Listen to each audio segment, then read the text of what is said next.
everyone, welcome once again to your own YouTube channel Kamal academic coach. दोस्तों, आप सभी के शानदार रिस्पांस को देखते हुए हमारे टीचर्स का मनोबल बहुत ऊपर हो चुका है और जो आपके बच्चों की परफॉर्मेंस थी उसके बेस पे हमें दोबारा बहुत सारे कॉल्स और मैसेजेस मिल रहे थे कि और वीडियोस बनाइए बच्चों के लिए, क्योंकि उनकी परफॉर्मेंस बहुत अच्छी है। तो उसको देखते हुए हमारे टीचर्स बहुत बहुत बहुत एनकरेज फील कर रहे हैं और वो आपके लिए नेक्स्ट सेमेस्टर में भी वीडियोस आज से बनाना उन्होंने शुरू कर दिया है। तो देखिए आज बच्चे हमारे क्या सीखने वाले हैं, आइए। Hello students, today we are going to start a new chapter in science, that is microorganisms। तो बहुत सारे प्लांट्स और एनिमल्स या कोई भी ऑर्गेनिज्म ऐसे होते हैं जो कि नेक्ड आई से विजिबल नहीं होते, हम उसे सीन नहीं कर सकते। वो बहुत ज़्यादा छोटे होते हैं, बहुत उनका साइज जो होता है बहुत बहुत बहुत ज़्यादा स्मॉल होता है। वो सिर्फ माइक्रोस्कोप की हेल्प से सीन हो सकते हैं।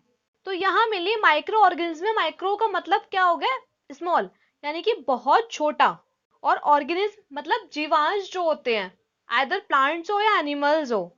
और जो स्टडी माइक्रो ऑर्गेनिज्म करते हैं, मतलब हम जो माइक्रो ऑर्गेनिज्म के बारे में पढ़ते हैं उसको बोलते हैं माइक्रोबायोलॉजी। यहाँ माइक्रो क्या है, स्मॉल, बायो क्या है, लाइफ, और लॉजी मतलब study. So study of micro organism is called microbiology. अब माइक्रो ऑर्गेनिज्म जो होते हैं वो एनवायरनमेंट में सब जगह पाए जाते हैं, सब जगह फाउंड होते हैं। एयर में भी, सॉइल में भी, water, food, animals, human bodies, सब में। तो ये इस तरह से क्लासिफाइड होते हैं। तो माइक्रो ऑर्गेनिज्म जो होता है वो bacteria, algae, fungi, protozoa and virus, इन सब में अलग अलग में क्लासिफाइड है। सबसे पहले हम पढ़ते हैं बैक्टीरिया के बारे में। बैक्टीरिया जो होता है वो अर्थ पे लिव करता है बहुत लंबे समय तक। जितना ज्यादा ह्यूमंस भी नहीं रहते होंगे उससे कहीं ज्यादा लंबे समय तक यहाँ रहता है। अब यहाँ बैक्टीरिया को भी क्लासिफाई किया गया है उनके शेप और स्ट्रक्चर को देख के। कोकस या राउंड शेप जो बैक्टीरियाज होते हैं, बैसिलियस जो रॉड शेप बैक्टीरियाज होते हैं, और स्पैरिलियम जो वाइब्रो शेप बैक्टीरियाज होते हैं। और कुछ बैक्टीरियाज ऐसे होते हैं जो कि ऑक्सीजन की प्रेजेंस में ग्रो करते हैं, उनको बोलते हैं एरोबिक बैक्टीरिया। और कुछ जो होते हैं वो एब्सेंस, ऑक्सीजन के एब्सेंस में ग्रो करते हैं, मतलब जहां ऑक्सीजन नहीं होती वहां ग्रो करते हैं, और इन बैक्टीरिया को बोलते हैं एनारोबिक बैक्टीरिया। देन हम नेक्स्ट बात करते हैं बैक्टीरिया के यूजेस की, कि बैक्टीरिया जो है वो किस किस तरीके से काम आ सकता है। तो पहला है फिक्सेशन ऑफ नाइट्रोजन। अब इसमें जो राइजोबियम बैक्टीरिया होता है वो क्या करता है, एयर में जितनी भी नाइट्रोजन होती हैं उनको नाइट्रेट में कन्वर्ट करता है। किसके थ्रू, राइजोबियम बैक्टीरिया के थ्रू, और इस प्रोसेस को बोलते हैं फिक्सेशन ऑफ नाइट्रोजन। ये मेनली कुछ लेजुमिनस प्लांट्स में होता है, लाइक बीन्स, पीस, पल्सेस, इन सब की रूट्स में प्रेजेंट होता है ये। देन नेक्स्ट आता है use decay of plants and animal waste. मतलब जो बैक्टीरिया है वो एनिमल्स और प्लांट्स की डेड बॉडी को ब्रेक डाउन करती है और ह्यूमस प्रोड्यूस करती है, जो कि सॉइल की फर्टिलिटी को मेंटेन करने के लिए काम आता है। देन नेक्स्ट आता है फूड प्रोडक्शन। जो बैक्टीरिया होता है वो फूड को बनाने के लिए भी काम आता है, जैसे कि लैक्टोबैसिलस बैक्टीरिया है, वो कर्ड और चीज की फर्मेंटेशन में काम में आता है, उसमें यूज होता है। और जो बैक्टीरियाज होते हैं वो कॉफी, टी, कोबीज, इन सब में भी यूज होते हैं। नेक्स्ट बैक्टीरिया का यूज है डाइजेशन इन एनिमल्स। जो एस्टेरिचा कॉली बैक्टीरिया होता है वो इंटेस्टाइन्स में प्रेजेंट होता है ह्यूमंस के या हर्बीवोरस एनिमल्स के, जो कि फूड को डाइजेस्ट करने के लिए काम आता है। और बैक्टीरिया का यूज मेनली इंडस्ट्रीज में भी काम आता है बहुत तरीके से, जैसे कि वो वाइन और विनेगर प्रोड्यूस कर सकते हैं, या कुछ विटामिन और एंटीबायोटिक्स बनाने के लिए कुछ केमिकल्स में भी यूज आते हैं इंडस्ट्रीज वगैरह में, या सिट्रिक एसिड बनाने के लिए। देन अब बात करते हैं हम हार्मफुल बैक्टीरियाज की। तो कुछ हार्मफुल बैक्टीरियाज जो होते हैं वो पैरासाइट्स होते हैं, उनसे मेनली क्या हो सकता है, डिसीज हो सकता है एनिमल्स और प्लांट्स दोनों में। ह्यूमंस में जो डिसीज होते हैं लाइक ट्यूबरक्लोसिस हो सकता है, टाइफाइड, टेटनस, कफ, कोलेरा। और ये फूड को स्पॉइल भी कर सकता है, फ्रूट्स को, वेजिटेबल्स को, इन सबको स्पॉइल कर सकता है। ये मिल्क को स्पॉइल करता है कट करके, यानी कि दही जमा के। और इनसे मेनली क्या डेवलप होती है, बहुत गंदी स्मेल, और उसका टेस्ट क्या होता है, बहुत बेकार हो जाता है। अब नेक्स्ट टाइप ऑफ माइक्रोऑर्गेनिज्म आती है एल्गी। एल्गी जो है वो मूली सिंपल प्लांट लाइक ऑर्गेनिज्म है, जिसमें सेल वॉल्स और क्लोरोफिल दोनों होते हैं। ये खुद अपना फूड बनाते हैं फोटोसिंथेसिस प्रोसेस के थ्रू। इनमें कोई रूट्स नहीं होती, कोई स्टेम नहीं होती, कोई लीव्स नहीं होती है। एल्गी को जो होती है वो ऑटोट्रॉपिक होती है और ये वाटर में रहती है, यानी कि जो मॉइस्ट प्लेसेस होते हैं, जो गीली जगह होती है, एल्गी वहां रहती है। एल्गी जो है वो यूनिसेलुलर भी हो सकती है और मल्टी सेलुलर भी हो सकती है। इनकी जो साइज होती है वो 1 माइक्रोन से ज्यादा और बड़ी हो सकती है, लेंथ में मीटर्स में हो सकती है। अब उनके पिगमेंट्स के बेसिस पर एल्गी को क्लासिफाइड किया गया है, जैसे कि ग्रीन एल्गी और blue green algae. Green algae जो होते हैं वो मेनली प्योर ऑटोट्रॉप्स होते हैं, बट जो ब्लू ग्रीन एल्गी होती है वो कॉलोनियल ऑटोट्रॉप्स होते हैं, मतलब कुछ कुछ ऑटोट्रॉप्स होते हैं।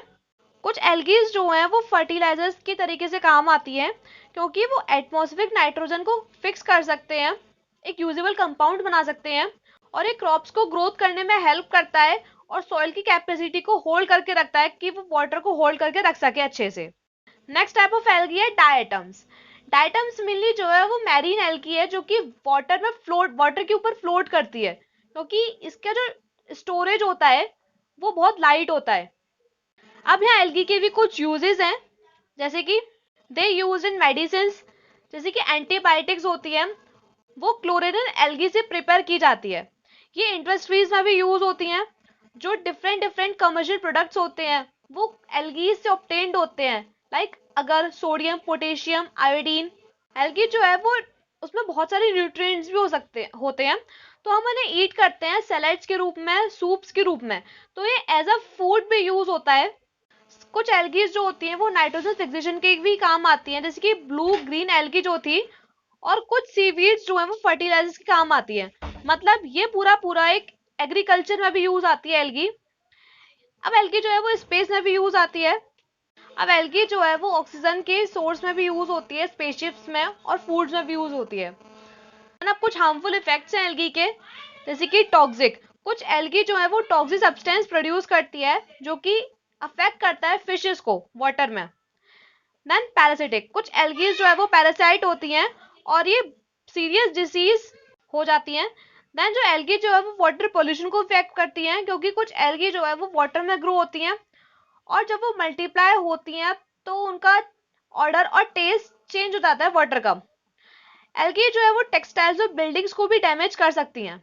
अब नेक्स्ट माइक्रो ऑर्गेनिज्म आता है फंगी। फंगी जो है सब जगह प्रेजेंट होती है, डेजर्ट से लेके कोल्ड रीजन्स तक, लेकिन ये डार्क, वार्म और मॉइस्ट प्लेसेस में ग्रो करती हैं। ये अलग अलग साइज की होती हैं, कुछ यूनिसेलुलर भी होती हैं और कुछ मल्टी सेलुलर भी होती हैं। फंगाई जो होती है इनकी रूट्स नहीं होती, स्टेम नहीं होती, लीव्स नहीं होती, फ्लावर्स नहीं होते, इनमें क्लोरोफिल नहीं होता, तो ये सैप्रोफाइट भी हो सकते हैं और पैरासाइट भी होते हैं। पैरासाइट्स फंगी वो होती हैं जो कि प्लांट्स और एनिमल्स दोनों पे रह सकती हैं और ये रेडीमेड फूड ऑब्टेन करते हैं, और इन फंगी को बोलते हैं पैरासाइटिक फंगी, जैसे कि मिल्क ड्यूज होती हैं। अब सैप्रोफाइट फंगी वो होती हैं जो कि खराब हो चुके होते हैं, प्लांट्स और एनिमल्स जो उनके बचे कुचे जो भी बचे हुए होते हैं उन पे जाती हैं। सैप्रोफाइट फंगी जो होती हैं, जैसे कि मोल्ड, इनको हम देख भी सकते हैं और कुछ कुछ जो है वो हम खा भी सकते हैं, जैसे कि bread, pickles, rotting fruits. Mushroom से बहुत बड़े सैप्रोफाइटिक फंगी है जो कि ट्री ट्रंक्स पे ग्रो करता है। अब फंगी के भी कुछ यूजेस हैं, जैसे कि वो फूड्स वगैरह में काम आता है। मतलब जो सबसे पहले मेन बात, जो मशरूम्स हैं उसे हम फूड की तरह से ईट कर सकते हैं। केक्स, ब्रेड्स जो कि यीस्ट के हेल्प से बनता है। यीस्ट जो है वो बहुत जल्दी रिप्रोड्यूस करता है एक सुइटेबल टेम्परेचर पे, और कार्बन डाइऑक्साइड प्रोड्यूस करता है जब फर्मेंटेशन होता है शुगर का, और ज्यादा से ज्यादा गैस प्रोड्यूस करता है डो में, जो कि ब्रेड्स और केक्स स्पॉन्जी और पोरस बनाते हैं। कुछ फंगाई जो होती है वो अल्कोहल को बनाने के लिए यूज होती है, वाइन्स को बनाने के लिए यूज होती है, और इनसे जो बनते हैं उस प्रोसेस को बोलते हैं मेनली फर्मेंटेशन। अब फंगी जो है वो मेनली मेडिसिन में भी यूज होती हैं, जैसे पेनिसिलिन है वो पेनिसिलियम नाम के फंगस से बनती है। और फंगाई जो होती है वो प्लांट्स और एनिमल्स की जो डेड टिश्यूज होती है उनको डिकम्पोज करने के लिए हेल्प करता है, जो कि सॉइल की फर्टिलिटी को इंक्रीज करते हैं। ना कुछ फंगाई जो होती है वो हार्मफुल भी होती है, जो कि फूड को स्पॉइल कर देती है, बेकार कर देती है, और वो फिर खाने लायक नहीं रहते। जैसे कि मोल्ड्स जो है वो सिट्रस फ्रूट्स या फ्रूट जूस या वेजिटेबल्स में ग्रो कर जाते हैं और उनको खराब कर देते हैं। कुछ फंगी से डिसीज होने के भी चांसेस रहते हैं, ह्यूमन बींग्स में, प्लांट्स में, एनिमल्स में। ये स्किन डिसीज हो जाता है, लाइक एथलीट्स फूट या रिंगवर्म जो बन जाती है। और फंगस जो है जब वो लेदर फुटवेयर पे ग्रो करते हैं तो उन्हें डिस्ट्रॉय कर देती है। अब नेक्स्ट आता है प्रोटोजोआ। प्रोटोजोआ मेनली जो है वो यूनिसेलुलर माइक्रो ऑर्गेनिज्म है। ये एक प्लेस से दूसरी प्लेस तक मूव करता है। इसके अलग अलग शेप्स होते हैं इसके मेनली। कुछ प्रोटोजोआ जो है वो फ्रेश वाटर में रहता है, कुछ जो है वो सॉल्ट वाटर में रहते हैं, और कुछ सॉइल्स में। ये मूव करते हैं सिलिया, फ्लैगेला एंड सीडोपोडिया की हेल्प से। अब जैसे कि अमीबा है, ये एक सिंपलेस्ट यूनिसेलुलर ऑर्गेनिज्म है। ये फ्रेश वाटर में रहते हैं और इनका कोई डेफिनेट शेप नहीं है। इसमें जो फिंगर लाइक स्ट्रक्चर होता है जिसे बोलते हैं सीडोपोडिया, ये अमीबा को one place to another place move करने में हेल्प करता है। नेक्स्ट प्रोटोजोआ आता है पैरामीशियम। ये मेनली स्लिपर शेप प्रोटोजोआ होता है जो कि फ्रेश वाटर में रहता है। इसकी बॉडी जो कवर्ड होती है बहुत छोटे छोटे हेयर लाइक स्ट्रक्चर कवर होती है जिसे बोलते हैं सिलिया। ये भी सिलिया जो होता है वो मेनली प्रोटोजोआ को एक जगह से दूसरी जगह मूव करने में हेल्प करता है। देन आता है प्लाज्मोडियम। इससे ह्यूमन बींग्स में मलेरिया होने के चांसेस होते हैं। ये मेनली पैरासाइट की तरह से रहता है टू होस्ट में, ह्यूमन बींग्स के आरपीएस यानी कि रेड ब्लड सेल्स और लिवर में, और दूसरा सलाइवा और मॉस्किटोज में। अब यहाँ प्रोटोजोआ के भी कुछ यूजेस हैं, जैसे को वेस्ट को डिग्रेडेशन करने के लिए हेल्प करता है, खत्म करता है वेस्ट को। प्रोटोजोआ जो है वो एज अ फूड यूज होता है एक्वेटिक एनिमल्स के लिए, और कुछ प्रोटोजोआ जो है वो एलिमेंट्री कैनाल्स में होता है एनिमल्स की, और उन्हें सेलुलोज जो होता है वो डाइजेस्ट करने में हेल्प करता है। देन अब बात करते हैं कुछ हार्मफुल प्रोटोजोआ की।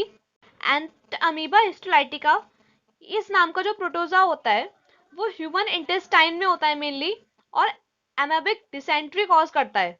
मलेरिया जो होता है वो प्लाज्मोडियम प्रोटोजोआ के थ्रू होता है। प्लाज्मोडियम जब जाता है बॉडी के अंदर, जब मॉस्किटो काट लेता है, तो उससे क्या होगा, प्लाज्मोडियम जब अंदर जाएगा ह्यूमन बॉडीज के, और फिर वो रेड ब्लड सेल्स में अटैक करेगा। इससे मेनली क्या है, मलेरिया हो जाता है। और ये मेनली फीमेल एनोफेलिस मॉस्किटो के थ्रू होता है। अब नेक्स्ट माइक्रो ऑर्गेनिज्म आता है वायरस। यहाँ वायरस का मीनिंग होता है पॉइजन। ये लिविंग बींग्स और नॉन लिविंग बींग्स दोनों की कैरेक्टरिस्टिक्स को शो करता है।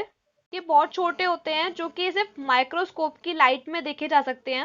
वायरसेस के पास कोई भी सेलुलर स्ट्रक्चर नहीं होता जो कि और माइक्रो ऑर्गेनिज्म के पास होता है। अब कुछ हार्मफुल वायरसेस हैं जो कि प्लांट्स, एनिमल्स और ह्यूमन बींग्स को डिफेक्ट करते हैं, उनमें डिजीज हो जाती है, लाइक पोलियो हो जाता है, चिकन पॉक्स है, मीजल्स है, कॉमन कोल्ड, एड्स। ये सब मेनली क्या है, वायरल डिजीज है। कुछ प्लांट्स हैं जो कि वायरस इन्फेक्ट रहते हैं, जैसे कि cabbage, cauliflower, mustard, cotton, beans, tomato. ये मेनली क्या है, वायरस से इन्फेक्टेड रहते हैं। ये प्लांट्स और पेस्टिसाइड्स को स्प्रे करने का अच्छा मेथड है क्योंकि वो डिसीज से प्रोटेक्ट रहता है। और कुछ डिजीज जो होती हैं वो ह्यूमंस में होती हैं और वो सिर्फ वैक्सीनेशन के थ्रू ही जा सकती हैं। अब नेक्स्ट टॉपिक आता है फूड को प्रोटेक्ट करना और उसको प्रिजर्व करना। और हम जो फूड को प्रोटेक्ट कर रहे हैं, उसको स्पॉइल होने से बचा रहे हैं, उसकी न्यूट्रिटिव वैल्यू लॉन्ग पीरियड तक रख रहे हैं, इस चीज को बोलते हैं हम फूड प्रिजर्वेशन। ये बहुत तरीके से हो सकता है। मेनली माइक्रो ऑर्गेनिज्म जो होते हैं वो 21 डिग्री सेल्सियस पे ग्रो करते हैं, इसलिए फूड जो है वो रेफ्रिजरेटर में रखा जा सकता है, स्पॉइल होने से बचाया जा सकता है, क्योंकि जो रेफ्रिजरेटर का टेम्परेचर होता है वो 5 डिग्री सेल्सियस के लगभग होता है, और इस फूड प्रिजर्वेशन को बोलते हैं रेफ्रिजरेशन। फ्रूट्स में सॉल्ट्स ऐड करते हैं, लाइक मैंगोज, लेमन, चिलीज। जब उनका अचार वगैरह डालते हैं तो इनसे क्या होता है, प्रिजर्व रहते हैं। कॉमन सॉल्ट जो है वो माइक्रो ऑर्गेनिज्म ग्रो करने से प्रिवेंट करता है, मतलब माइक्रो ऑर्गेनिज्म जो है वो ग्रो करने नहीं देता सॉल्ट। शुगर सॉल्ट में भी प्रिजर्वेटिव प्रॉपर्टी होती है, इसलिए उसको जेम्स, जेलीज वगैरह में यूज करते हैं। तो सॉल्ट और शुगर जैसे केमिकल्स जो हैं वो माइक्रो ऑर्गेनिज्म को ग्रो होने नहीं देते, और ये केमिकल्स जो होते हैं वो मेनली प्रिजर्वेटिव्स बोले जाते हैं। ये फूड को लंबे समय तक प्रिजर्व करने में हेल्प करते हैं। कुछ एडवांटेजेस हैं फूड को प्रिजर्व करने के लिए, जैसे कि फूड वेस्ट नहीं होता।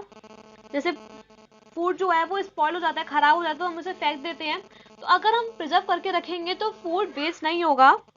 नेक्स्ट ये है कि जो स्टोरेज पीरियड है फूड स्टफ का वो बढ़ जाता है, उसकी न्यूट्रिटिव वैल्यू रहती है बहुत लंबे समय तक, और किसी भी सीजन में फूड अवेलेबल रहता है। देन नेक्स्ट पार्ट आता है फूड पॉइजनिंग। जब फूड जो है वो प्रॉपर्ली प्रिजर्व नहीं होता, माइक्रो ऑर्गेनिज्म उसमें अगर ग्रो कर जाते हैं, तो फूड जो है वो पॉइजनस बन जाता है, और जो पॉइजनस फूड है वो बहुत सारी सीरियस इलनेस इफेक्ट हो जाती है और इवन इसमें डेथ भी हो सकती है। सो फूड को कंज्यूम करने से पहले, उसको खाने से पहले पॉइजनिंग से प्रिवेंट करना बहुत ज़्यादा ज़रूरी होता है।